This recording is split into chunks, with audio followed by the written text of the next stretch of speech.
Good evening. So you know the meaning now, why we say good evening. The seventh Dalai Lama, in one of his beautiful poems, he writes, whether you look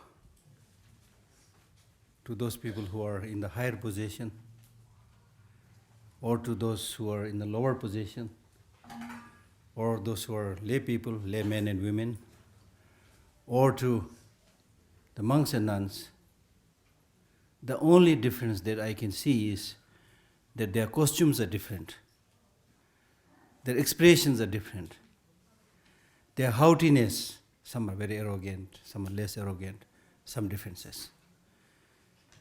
But underneath, all are same, experiencing one or the other kind of sufferings and problems. It's a very important observation.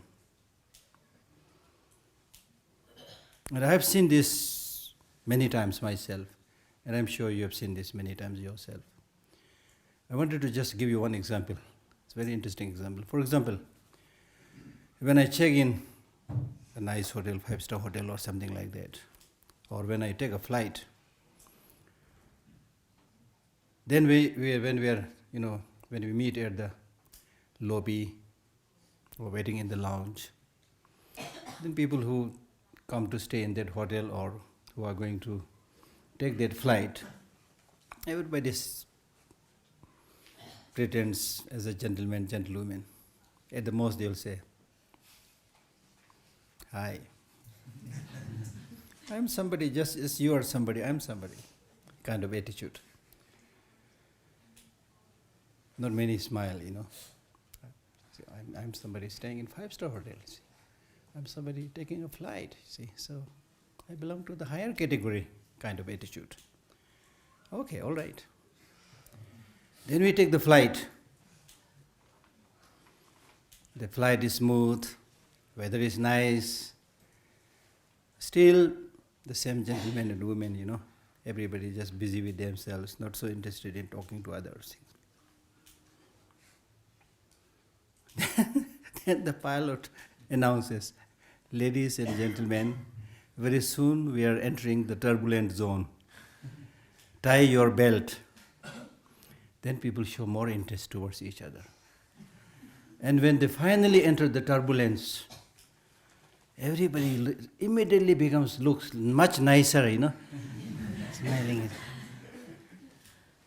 Have you seen things like that? I'm not exaggerating. I have many other stories, but this is just enough for one example. So what I'm saying is, pretension will not work. When you face the reality, pretension will not work. When an earthquake comes, it is for everybody. It will not come for, wicked people or poor people. It will come, but it will not see whether you are rich or it will level everybody. Likewise, aging, sickness, death. The great leveler, as we call it. So therefore, if you remove that superficial facade and see the reality, same.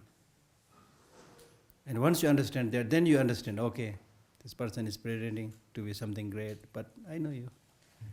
So you develop, deep down you develop some kind of concern and sense of responsibility. So that's why it's important to understand the reality, the way things are, going beyond the superficial aspect and expression. Now the way to solve that underlying suffering problem that we all experience is to develop that positive mental perspective based on which you are able to show that kindness, appreciation of what you have received from others, understanding of interdependent reality, understanding that we will kind of swim and sink together. So with this understanding, you take more universal sense of responsibility. So that's what is being taught in these texts. Okay. So the next line that we are going to read is the actual body of the text. And before explaining that, we need to discuss a little bit about the preliminary practices.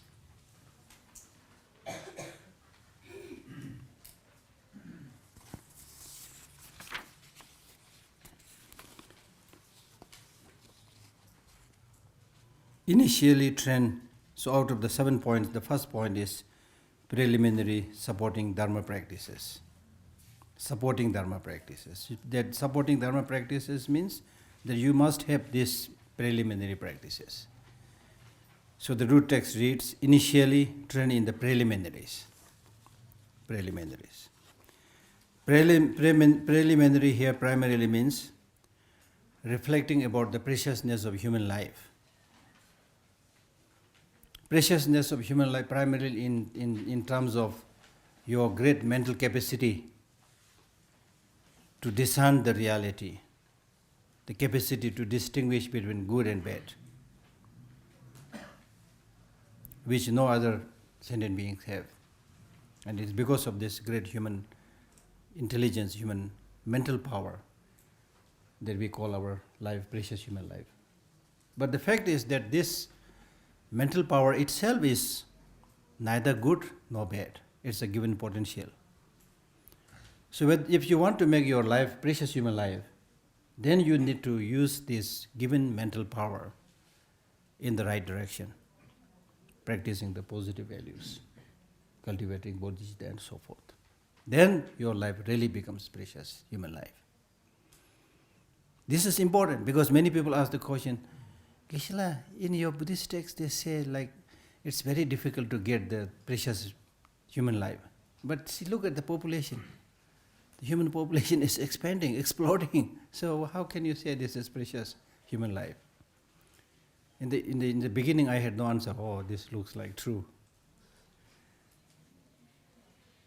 There is also a story of a Lama giving a talk in Tibet long time back, talking about the reality of human life, how difficult it is to get. And then somebody among the public, he said, oh, Lama is talking about the preciousness of human life because he did not visit China. Because there the population is so big. You see. So people get that kind of idea. But then this is to be understood in the sense that human population is, yes, growing, things like that. But if you compare it to other life forms, like ants, they're just countless. You're not matched to them. Their population is much more than us. So from that point of view, you can say it is difficult to find, number one. Number two, the real precious human life, only few people have. The rest, yes, they are human beings, but probably not precious human life because they are not, using it properly. So people who use their human life and mental power to the right direction, engage in positive practices, that population is very small. And then also the increasing human population does not explain that it's easy to get human life, but we have more increasing population because unlike before, the medical facilities and other things are better. There are better means of, health. So therefore the population grows a little bit, okay? So anyway, whatever be the case, you can appreciate the fact that your life as a human life is comparing to the many other life forms is really, really unique and precious. I mean, look at our body size. It's so small, not so big, comparing to elephant or whales and so many. We are nothing. Then look at the agility of other animals like the monkeys and so forth. We are nothing. The number one gold medalist in the world cannot be a match to the fish or to the monkeys, Naturally, they are so good in many things. But still, because we have this great human intelligence, we are able to control the rest of the animals. because of this human intelligence. So therefore it is important to use this human intelligence in the right direction. If you use it in the right direction, it can be a source of benefit for many, many people, like His Holiness the Dalai Lama, or Buddha, or Mother Teresa, or Mahatma Gandhi, or whoever. There are so many people, good people. Just one individual can bring so much benefit to so many people.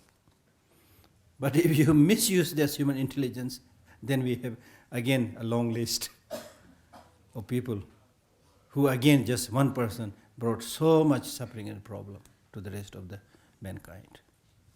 So therefore it is really important that the elder people take the responsibility of educating the younger generation, how they can properly use that wonderful human potential and power to the best possible way.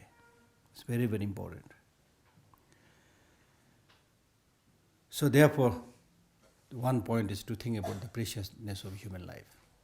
Now this human life is very precious, very difficult to find.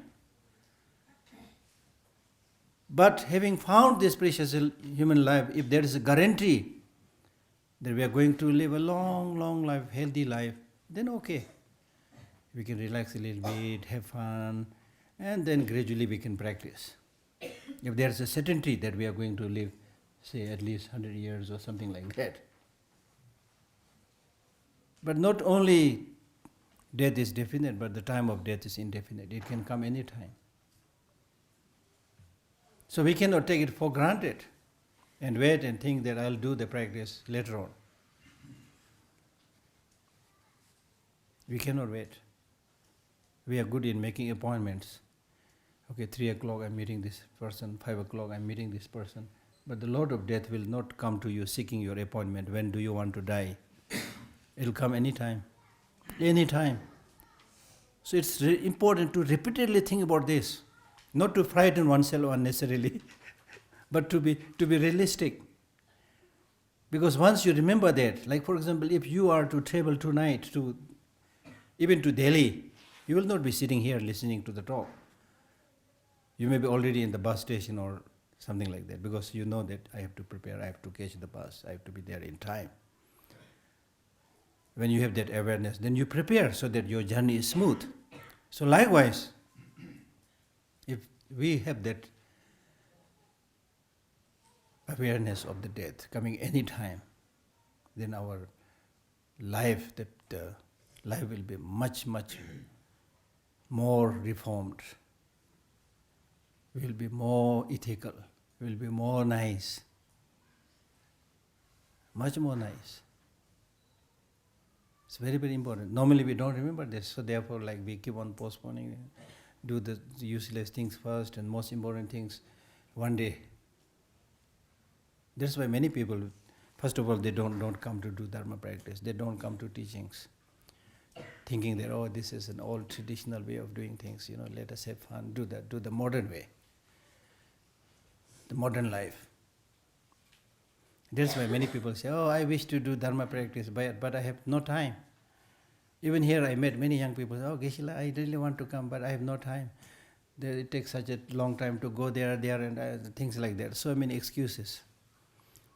So I just tease them by saying, just be honest and say, I'm not interested, rather than beating about the bush, So that clearly shows we have not seen the purpose of such practice. Therefore, we think that if I get time, with nothing else to do, then I'll do this. And people become monks and nuns also in many cases like that. When they fail miserably in the worldly activities, then they become monk and nun. And His Holiness says this is bad omen. Because if you are not successful in worldly activities, how can you be successful in this Dharma activities? Worldly activities means activities that you can learn from others by seeing, by hearing, by talking. But when we talk about experiences for the future life, we are talking about going into a totally unknown world. So unless you have enough preparation for yourself, it will be very, very difficult. So therefore the Buddha The first teaching that the Buddha gave us on impermanence, which includes death. The last teaching that he gave us on impermanence. With the hope that if people really spend some time thinking about impermanence and death and so forth, it will make a move. It will move them. It will shake them, just like earthquake. Earthquake comes, at least for some time, what should I do kind of thinking comes naturally. Because it gives you the warning that, okay, you can be gone. Be careful, you can be gone right there. If such thing happens, then what is best for us? You see. So therefore it's really important to think about this uncertainty of life. In other words, sometimes when I give a public talk, I choose the topic, finding happiness in an uncertain world, in an uncertain time. Everything is uncertain. So one that is really certain is if you do good, you will have good. If you do bad, you will have bad. That is certain. But we are fond of doing those things which is where there is no certainty. It's fathoming the darkness. Maybe if I do this, I'll get this. Maybe if I do this, I'll get this. There's no guarantee, but we are fond of doing those things, groping in the darkness. So it's important to think about the preciousness of human life. I don't want to go into the detail because it is there in the text to read. But just using your common sense, compare your life to a dog, to a cow, to an insect, a mosquito, and things like that. Compare in what sense you are better. Just eating and sleeping and going to the toilet. Animals also do the same thing. So we are definitely not better in that, but in that sense we are much more complicated. The animals, they don't need a toilet. We need a toilet, we need air-conditioned room. I mean, so complicated, human life. When we want to go to some other country, you need this thing called visa. The birds, they fly everywhere they want to fly. And we have always something to carry with us, in many cases excess baggage, The birds don't have any of these things. And then somebody dies, then we have to dispose of the body and things.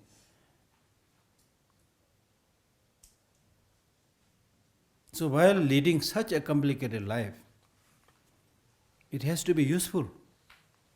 It has to be useful. Therefore, Shantideva in his Bodhicharyavatara very powerfully says that since you have been giving wages to this body, just like the workers, when you hire some people to work, then you give wages to them. And you give wages to them only if they are working. If they are not working, then you'll say, you're not working, I'm not going to give you anything. Now look at your body, your mind. You've been feeding them, giving wages, clothing, cleaning. How many times you have to clean yourself? How many times you have to feed? Oh my God. And having looked after so much, what this mind is doing to you, what this body is doing to you. So therefore, get the benefit of serving the body and the mind. A very powerful statement.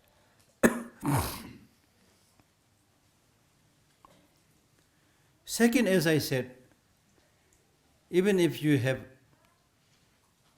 having obtained this precious human life, if there's a guarantee that you are going to live for a long, long life, okay, then it's okay. But there's no certainty there. You can be gone any time. So therefore, seize the opportunity right now. Just like an unemployed person just like a person who has been unemployed for a long, long time and had now penniless and looking for a job. Then suddenly if there's an advertisement and if you see that there's a possibility for you to get a job, you will immediately rush and apply, So like that. Very difficult to get such a human life. Now we got it. Now don't miss the opportunity. Do something which will make you excel than the life of the birds, animals, and so forth. And then, after death, if death means just completely disappearing into nothingness, then it's okay, have fun now. Many people say that. This is the only life, have fun. Who knows what is there after life, Who has seen that there is an afterlife? This is the only life, have fun. Whatever that means. Have fun. I have a lot of doubt about this thing called having fun. Sometimes I tease my younger Tibetans by saying, Nawa chiboda, pala nurnyeyos. Pala thoyeda, nawa chiboshin nurnyega yordasi labgiyo samsa. So again, we need to think a little bit. According to the Buddhist teaching, it says when you die, you are not going to disappear into nothingness. Your action, positive and negative, will follow you. You are not going to disappear into nothingness. You are going to go to the next life, which means the going of your mind. There is death to the body, but mind continues. When the mind continues, it carries with it, it's all the habits, positive and negative habits. And if you have more negative habits, then naturally you have to suffer the consequences of those negative habits. So therefore it is important that you make your mind habituated with the positive practices, so that you are able to travel from peace to peace, happiness to happiness.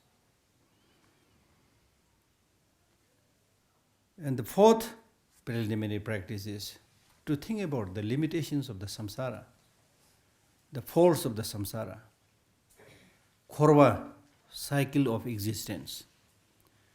When we say khorva, samsara, or cycle of existence, we are not talking about this ordinary world. Many people think, we are living in the samsara, which means this world. In Buddhism, we are not talking about this world as a samsara.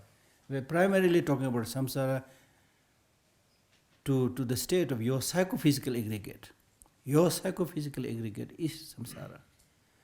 It is this psychophysical aggregate which is projected by the negative emotions. It is under the influence of negative emotions. Therefore, helplessly, you are born, you die, you are born, you die, and until you cut the end of this continuity or the chain of afflictive emotions, you are bound to come back again, recycling.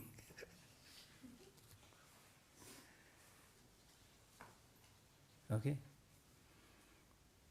So therefore, unless you are able to put an end to the action and the motivators of, the negative emotions, the action, and the motivators of this action, the negative emotions, unless you are able to put an end to the root cause of the samsara, you are compelled to come again and again. Now the question is, do you want to come back again and again? Okay, if you are able to come back, at least like us human beings, it's not perfect, but it's okay, little bit okay. But there's no guarantee that you will come back in the same, more or less the same human life. You may come back as a snake. You may come back as a crow. You may come back even as a mosquito or whatever, So if such thing happens, then forget about dharma practice. What will you do then?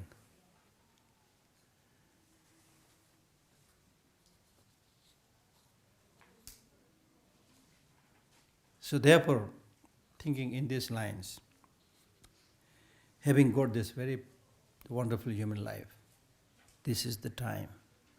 The Buddhist teachers, they say that today you are standing at a crossroad. It is up to you to choose to go up or down. It is up to you to choose to go up or down.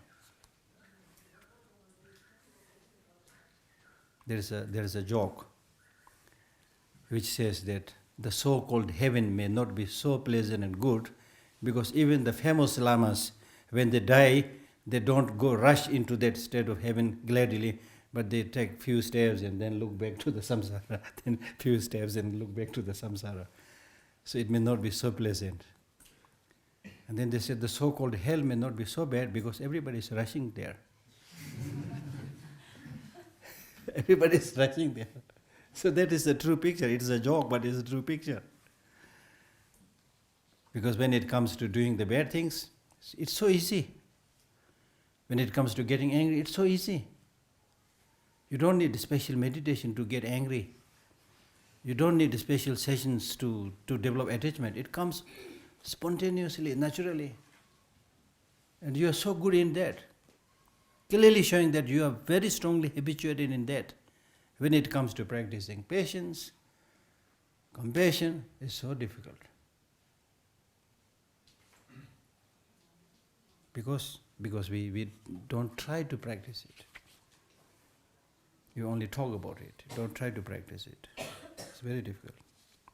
So therefore, it's important to see the limitations and faults, disadvantages of samsara. Aryadeva, in his text, famous text called 400 Verses, he says, that means somebody who is not fed up with this samsara will not develop genuine respect to liberation, to nirvana. That means if somebody is really in his new house or something and enjoying, then he will not think about moving to some other place. You will think about moving to some other place if you have had some, disagreement with your family members, or you are not happy with that place and so forth. Then you day and night you think about moving to some other. Oh, I want to go to America. I want to go to Australia, whatever. When you had a big problem, then you don't feel like staying there. Then you develop more respect or appreciation to go to other place. So similarly, if we see the faults, the shortcomings of the samsara, and if you are fed up with that, the samsara, then day and night you will long for liberation. Where is it? It's not there. Because as I said yesterday, we still think, so far samsara is quite good, okay.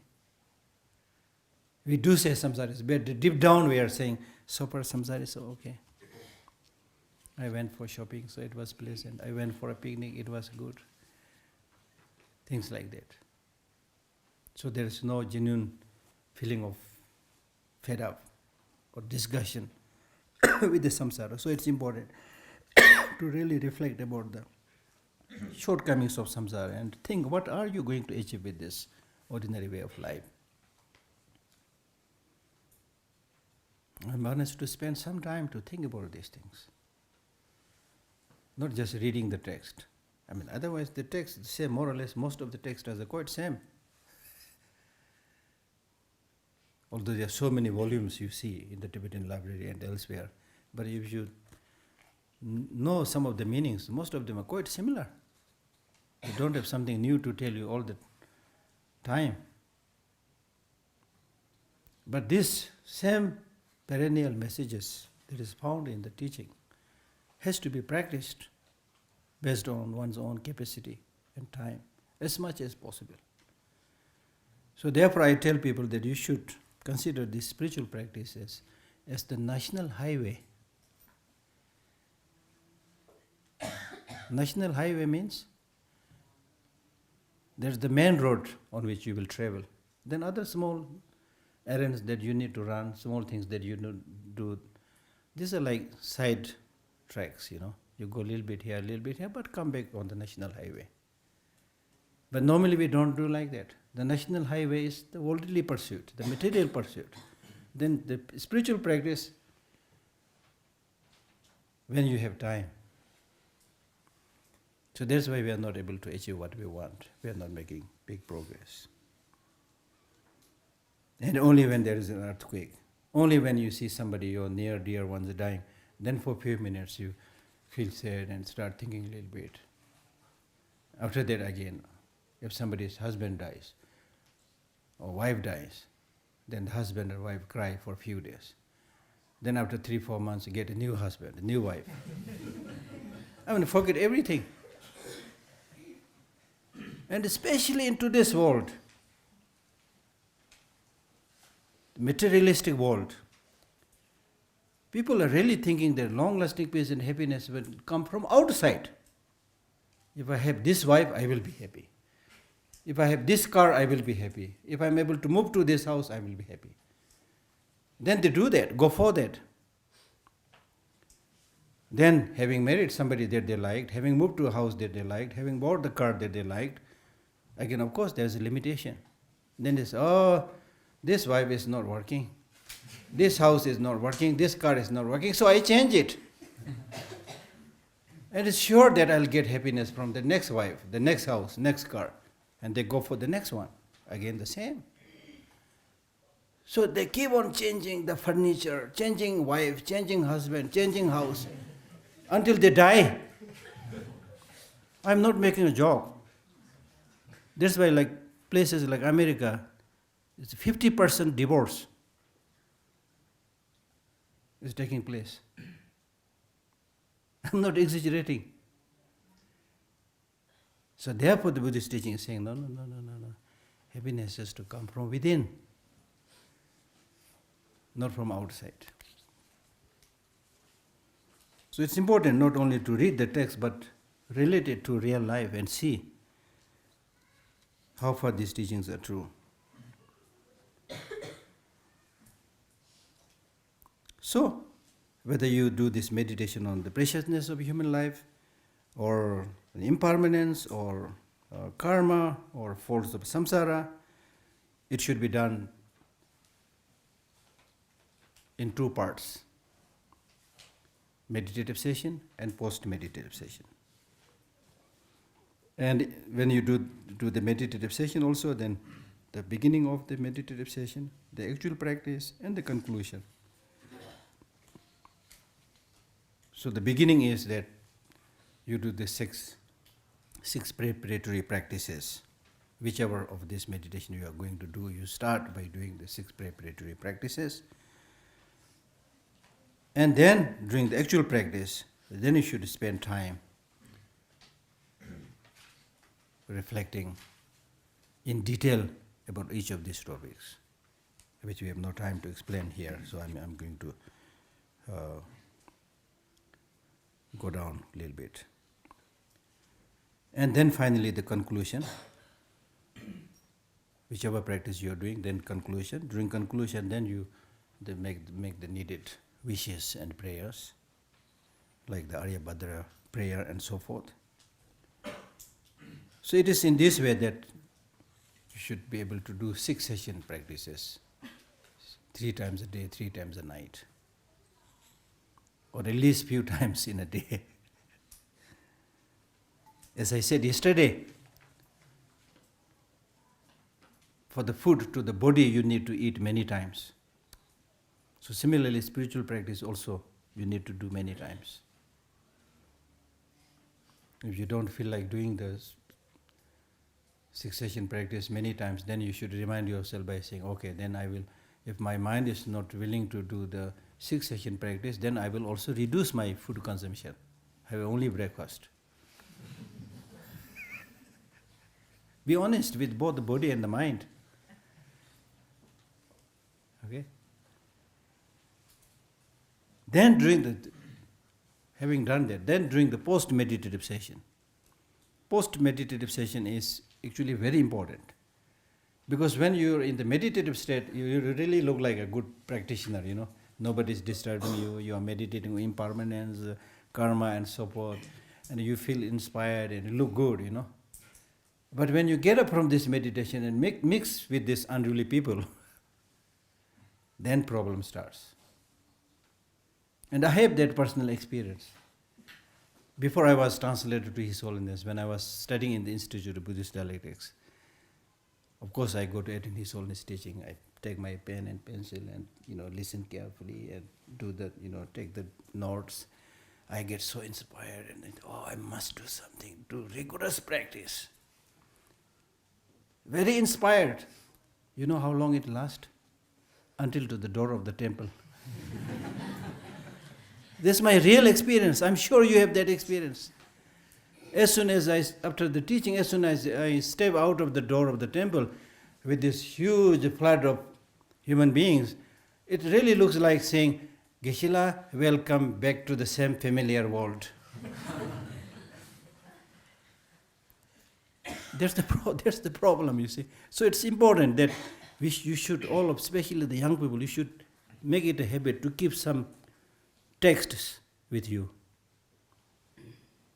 Especially for the Tibetans, not just the English translation, but Tibetan texts. Because Tibetans need to read the Tibetan texts. Now foreigners are coming here to read texts in Tibetan. And if you don't do that, then it's a shame. And then this text will remind you, spend few times. I once suggested that in the universities, among the Tibetans who go to different universities also, they have like socializing and the gathering and things like that. So I said, don't do this, spend the time always in the same way, eating something and playing something and nothing useful. Sometimes you come together, read a holy text. It may be so inspiring and so interesting. You don't have to sit there the whole day, but at least 1 hour. Read one of the text by the Buddha, 10, 20 pages by each and every student. It will be so nice. So like that, like the monks wear this kind of cloth, is a reminder. Otherwise this you can buy from the market. Shaving the head, especially winter, it's tormenting, We do this as a reminder that, you be careful. You be careful, If the armies wear the uniform, be careful, Your job is to fight. The monks wear this, your job is to study, meditate, be nice. This is a reminder. So similarly for the lay people also, keeping Buddha's image, some scriptures, these are reminders. So once you make it a habit. Unfortunately, sometimes people, we sell the books from the library. Now I'm doing my business advertisement. Okay. we sell the books from the library. And we try to make it nice with the cover, with a little bit color and things like that. And then it becomes a little bit more costly. And we can't, publish like 10,000 copies or 30,000 copies like that because there's not much market. So we are, compelled to publish 500 or 1,000 things like that. So it becomes a little bit more costly. So when people come, they say, it's so costly. The same people who are saying, when it comes to buying such a precious text, even by the Buddha, they say so costly. Then they go to the taxi stand, kitna hai? 100 rupees. Lo. 100, 200 is no problem for them, going up, going down, Isn't this true? So that's our mentality, that clearly shows you don't have much appreciation of these greater values. And then how many times we go to restaurant? Just one lunch, one dinner is like 300, 400, 500 rupees. Which is only one time. Lasting for maybe 5 hours. So we need to change our mentality a little bit. And you should be like clever enough to have certain facilities, create an environment that would naturally compel you to do some of these things. Okay? So therefore, during the post-meditative session, put some restraint on your senses. If you don't put a little bit of restraint on your senses, then you go everywhere, you see everything. You see everything, you develop all kind of desires, attachment, things like that, spending your money, whatever. Then you keep on hearing so many things, you hear many useless things, the gossips, the rumors, which will disturb your mind. Okay. Then smell also, then touching also. Put some restraint, a little bit more restraint on the senses. Okay? And then whatever you're doing, do it consciously. Second practice, consciously. That means you should not be doing things as if you are sleepwalking. Most of us do that, we do the same thing routinely without much thinking, like a robot, So that's when you do something, be fully present. What am I doing now? Is it good for me? Is it good for others? Is it good for the long run? Why am I have to do this? You ask question and with presence of mind. Do things knowingly, not unknowingly. It's very, very important, awareness. And then have moderation in your food. Food is important, but if you overeat, it will shorten your life. Even in that very day, you will have difficulty in breathing. Like some people, they eat so much. They later on, oh, Tashimashi say, Re Maria. I had a very interesting experience once when I was working in His Holiness office. So during the lunch break and after the office hours, I just used to come at the crossroad in front of the Institute of Buddhist Dialectics. So there's this little skinny Indian boy who is selling this golgappa, So I used to go to him and speak in Hindi and tease him. क्या हो गया इतना दुबला पतला कुछ खाना मिलता नहीं है huh? So I said, why, how come you're so skinny, are you not getting any food and things like that.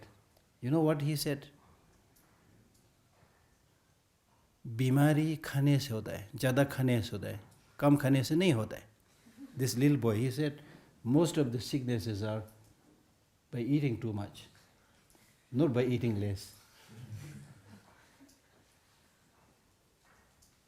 Pepe tambejora mine thamje senes, tane thamje yugnes, sej doa tambej doa, mi nasa mangja setan, na yorba. Shedu sej sure, but have moderation in food. And then make more effort in your practices and not sleeping too much, because you have the whole night for sleeping. So in the day, if you need 15-20 minutes rest to the brain, okay, it's okay. But not like the whole night you are sleeping and day also you are sleeping. There is a story of one teacher and a student. And then the student said, I'm doing a lot of Dharma practice. The teacher scolded him by saying, don't tell lie. I saw you sleeping the whole night. And in the day I saw you getting distracted everywhere. So when do you find time to do Dharma practice? Which is true. So when it comes to doing some practice or doing something good, it has to be done as soon as possible, without distraction. As I think it was the great teacher Kongtang Tenpa who said, not being able to do Dharma practice, 20 years have been gone, because you are young. Then you waste another 20 years by saying, I will do Dharma practice, I will do Dharma practice, not being able to do it. So now you are over 40. Then you will say, I am unable to do Dharma practice, I am unable to do Dharma practice. So that is the biography of an empty life. Biography of an empty life. So it's really true. It's really true. You need to make a commitment. Like at least, just as you, in terms of money, you have this thing called budget. Even for the family expenditures, people who are very spendthrift or very economical, they make a budget. I will spend this much money in this day or this month. They make a budget. So like that, for your spiritual practice also, you need to come up with a proper curriculum, kind of timetable, okay? At least one day I will spend 10 minutes, 20 minutes. So in the initial stages, it's very important. And once you see the benefit of such practice, then even if people tell you not to do it, nobody can stop you. You'll go into it. Some people come to me, some people ask me, Geshe, you live alone? I said, yes. Don't you feel lonely? That's what people think. It's very interesting. Don't you feel lonely? Then I said, I'm sorry, I have no time for feeling lonely. Not that I'm doing great practice, but I'm doing something, reading a text. It becomes a habit. I'm not saying I'm a great practitioner. All I'm saying is I'm fond of reading Buddhist texts or other texts, teachings. So, I have no time, honestly speaking. So much short of time. So what I'm saying is you need to form a habit right in the beginning. then it will come to you naturally. But if you just keep on postponing next year, then it will, even next life it will not happen. Oh yeah. That is much as not here.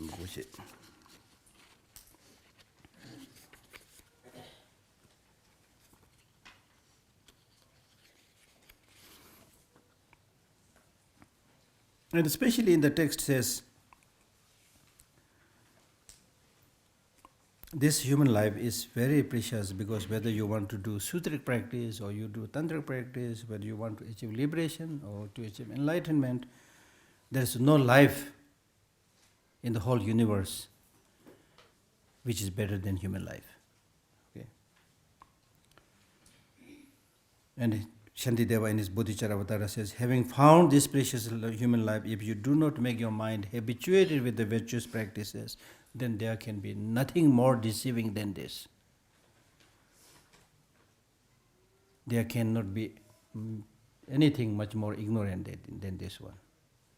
The greatest deception, if you don't do that.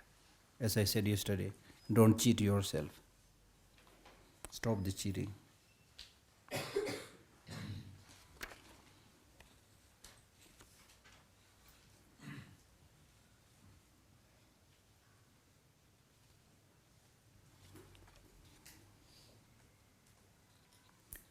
And regarding how it's difficult to find this human life, it says that it's difficult to find because majority of the people, they normally join the bad forces. They do the bad thing, not the good thing. Majority. Like comparatively, probably those of us who are here much better than who live in big cities and things like that. You can go down and see how people living their life. The whole day, the whole month, the whole year, they're doing the same thing just for money, nothing else. So comparing to that, we are a little bit better, you see. So the majority people are like that.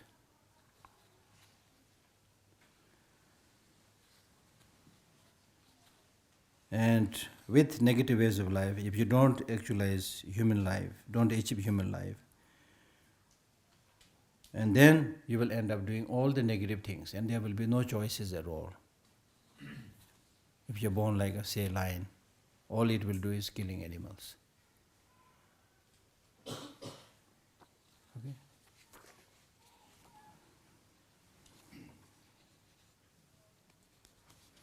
Now some clever people, they might think, oh, this life I should have fun, and I will do Dharma practice next life. And there's a prayer that we do, may I obtain the precious human life next life. Will you throw a show? Sanju Kondon throw a show? That is what we do. His Holiness, you don't have to pray, you have already obtained the human life now. And it's stupid to say that you waste this life and they say, how nice if I get a human life next time. Next time it is not sure.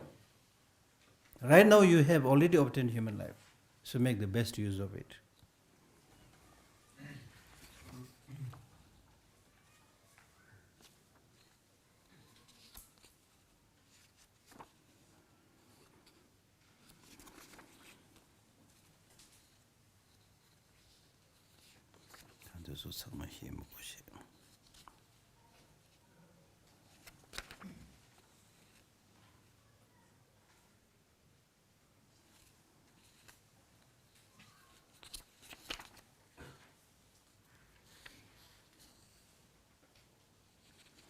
And then the text says, there are so many interesting things, but we have no time. At the time of the death, the only thing that will be of benefit and help to you is spiritual practice, nothing else. There's another important point that we need to know. Because at the time of death, none of your friends can come with you. They will all become excess baggage. You cannot take them with you.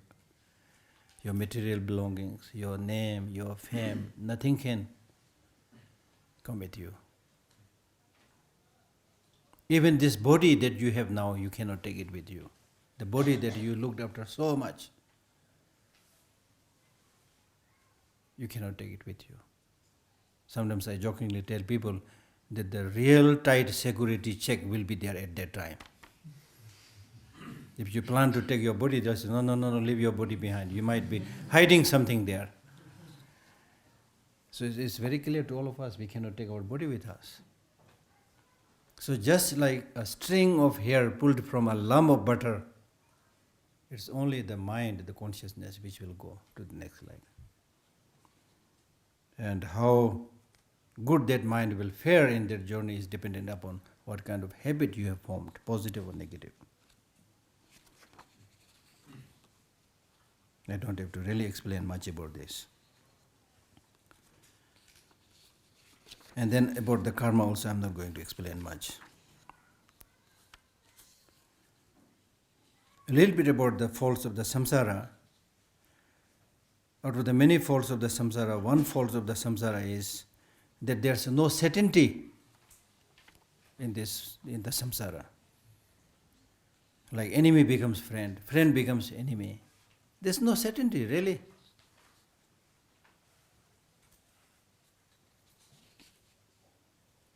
One point of the time you are so happy, next point of the time you are so sad. There's no certainty. So therefore it's important to find happiness in that uncertain life. That is possible only if you cultivate a proper, strong, stable mental outlook which sees all the possibilities. If your mind is prepared in this way, then whatever be the fluctuations, whatever fluctuations be there, whatever ups and downs will be there, still you will not be carried away by that fluctuations. Otherwise we'll die of shock. And many of us do that. You always think, I'm not going to die. My friend, my beloved friend is not going to die. And then suddenly that beloved friend dies, and then you are caught by surprise. You are a dim shock. Unbelievable, he died. But right from the beginning, if you have that knowledge, then not only you will be able to live happily, but you will also be able to make other people's life happier, and you will be able to inspire others to do more good things. Right from the beginning, you can do that. But normally, we don't think about this. And then when we are living together, we are not so nice to each other. Okay, for example, before marriage, okay, when somebody is about to marry, there's so much excitement, Then honeymoon, over the board and so much excitement. But then after marriage, again you can see the uncertainty, the excitement goes down. Then you get married, have children, there's not much interest to each other, less interest. Uncertainty. You cannot get that long-lasting peace and happiness from there. So if all this, if you have understood right from the beginning, the impermanence of life, the suffering of life, uncertainty of life, then even your relationship will be much better, because you will have then more genuine compassion and love to that person, realizing that how long we are going to live together, nobody knows. But since right now we have this opportunity, be nice to each other. Help each other in the sense of encouraging each other, doing good things so that your beloved friend or yourself doesn't have to suffer negative consequences in the future lives. But what we do, when we are living together, we are not so nice to each other. When somebody dies, then you shed your crocodile tear. So in a way, the Buddha's teaching is saying, do those things which is useful. Don't do those things which is stupid and useless. When somebody dies and you cry, what is the benefit? To you and to that person, nothing, no use. When you live together, you didn't live nicely. Now when that person is gone, then you shed your crocodile tear. Useless things. So if you understand the way things are, the reality, then your relationship, your concern for others, your sense of responsibility will really, really improve.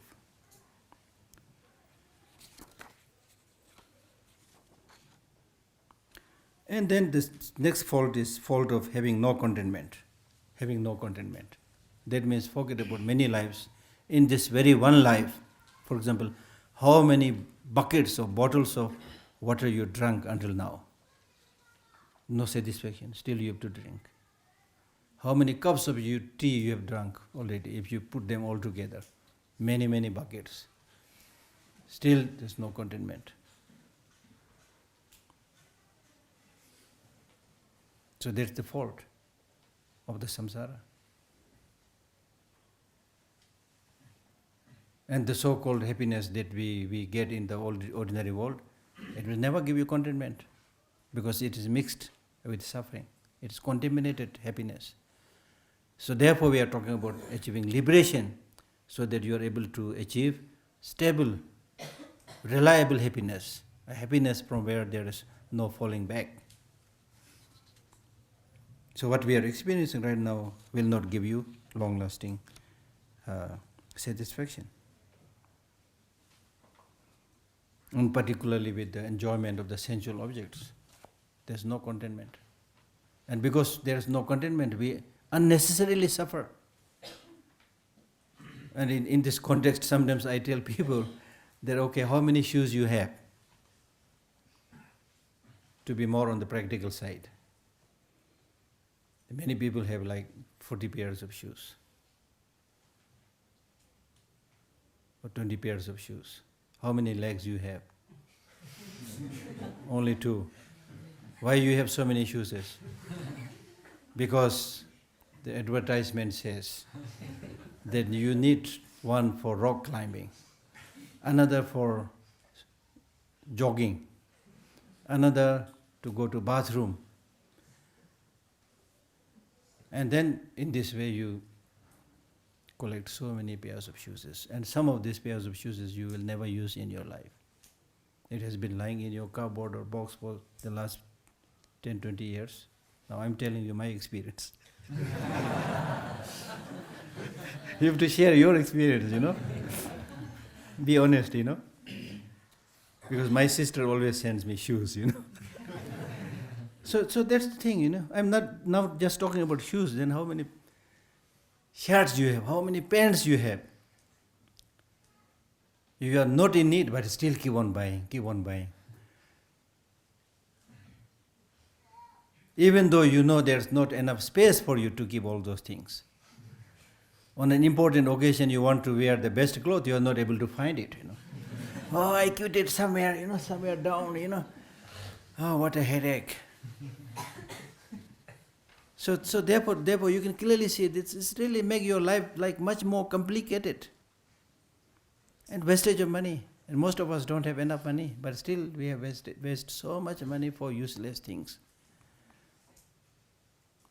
And then the process of advertisement, they are so clever, so good in laying traps for us to catch, and we are so gullible that we are easily caught by their traps. Like the so-called big malls, I read Abhidharma, some of the good examples in the Abhidharma. Then I visited the mall. Oh, all the Abhidharma teachings, they are in the mall. Because in the Abhidharma teachings it says, if you get too obsessed with the 5 sensual objects, you will have big problem. And he gives the example by saying that the elephant is very obsessed with touch. So the hunter gently massages the body of the elephant, and the elephant feels so good. He closes his eyes and lies down, and then that person chains that elephant and enslaves that elephant. So you can see the destructiveness. The fish, how the fishermen catch the fish. They put a small piece of meat on the bed, as a bed, and put there, the fish come, and then he's caught and thrown because of attachment to the taste. Then the house flies, they are so obsessed with the smell, they sit on all kind of dirts, and then many a times their feet get stuck in that dirt and die. Butterfly, they are so attracted with the butter lamp, the flame, they go there as if it is a palace, and then they are burnt there, they die there. What? So now this is explained in the text. And then the sound. It is said some of the wild animals like deer, they are very attracted by the sound. So the hunters, they play beautiful music and things like that. Then the hares come with their ears raised. And then there is a trap lying there. They are caught there. They also caught. And they are killed. So that's what is explained in Abhidharma and Buddhist texts. Now you go to the mall. The first floor is all kind of scents prepared from this flower, that flower, nicely packed bottles, different smell, It's like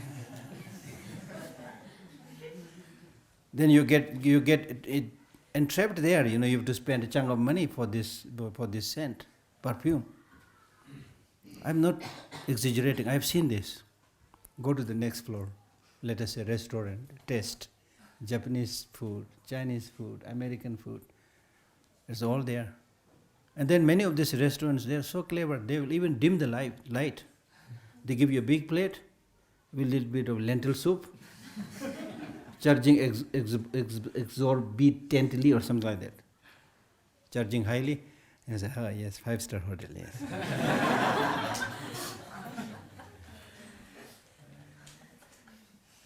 And then you go to the next floor. All kinds of music, CD, DVDs, Japanese music, Chinese music, whatever. Then go to the next floor, clothes for touch. Go to the next floor, televisions, forms to see. Because these business people, they know our weaknesses. We are very strongly obsessed, attracted with the sensual objects. And then they lay the trap. And then especially if you visit these big malls, they're so good in entrapping you. They'll say, buy one free.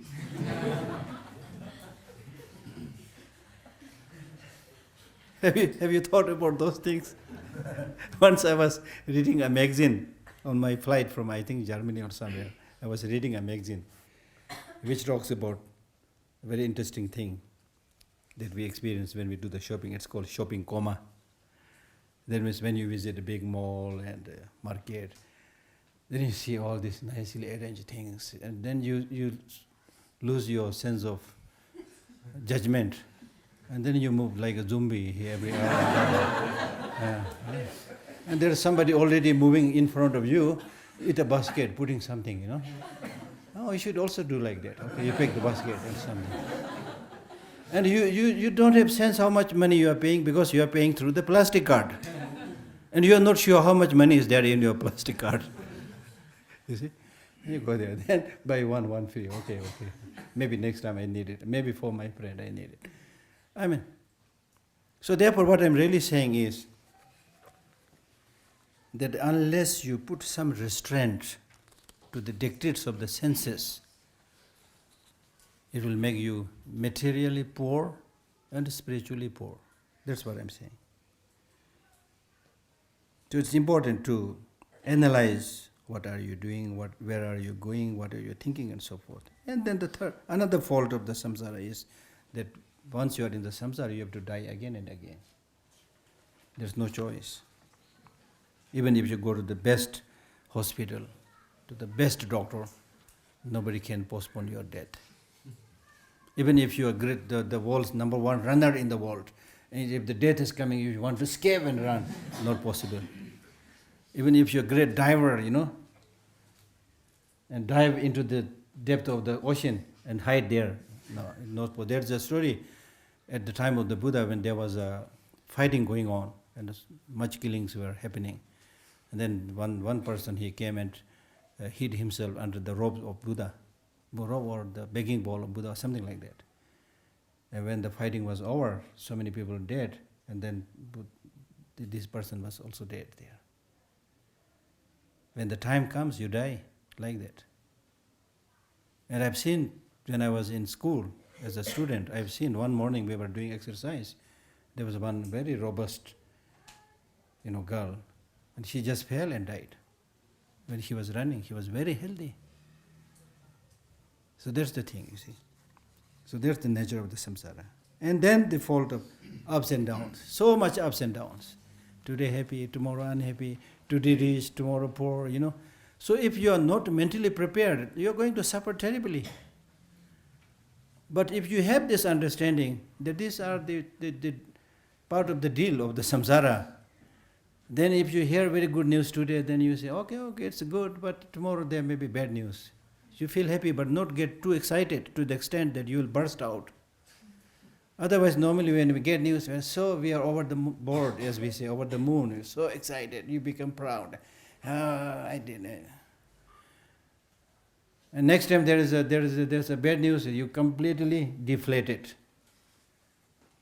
Gambu pushorn. Completely deflated. So the Buddhist teaching says, no, it's part of the deal. If it's good news today, don't get too excited. Okay, you have every right to be happy, but don't get too excited. Bad news is bad. If you get bad news, it's bad, but don't get too shocked. Good news is bad. Meaning that you need to develop that holistic perspective. Develop a holistic perspective. Don't make yourself get bogged down on one small thing.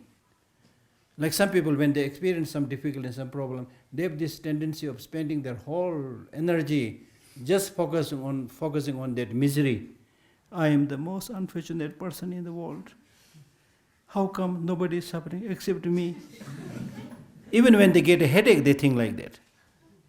You see? So if you focus on this small problem, then now it is medically and scientifically found that people who focus just on their small problem, then it's difficult to even medically heal those people. So it's important to develop a holistic view. Yes, I have some problem, but comparing to many other people, this is nothing. I have medical facilities here, I have friends here, I have certain practices that I can do, so I'm lucky. And also this negative experience that I'm having, the headache that I'm having, may be a symbol of purification of my negative deeds in the past. So with this kind of positive attitude, you can reduce the intensity of those problems and sufferings. It's very important. Like for example, I give you a very nice example. Like for example, how your mental perspective changes the situation. I'll give you an example. Like for example, we are now in this nice room with the light and so on. So we are happy, we are able to see things. Now you start thinking about something negative, the suffering that you experienced last year or yesterday, something like that. Oh, I had this tragedy, so bad. Please switch off the light. Please close the window. You're bringing more darkness because of your mental darkness. You don't want to look outside the window. You don't want to let the fresh air come inside. You will be naturally more miserable. Because you are thinking, meditating only on darkness. So instead of that, even though you had that personal tragedy, but okay, this is unfortunate, but let us see what the people are doing. Then you will find cute small children playing and very happy.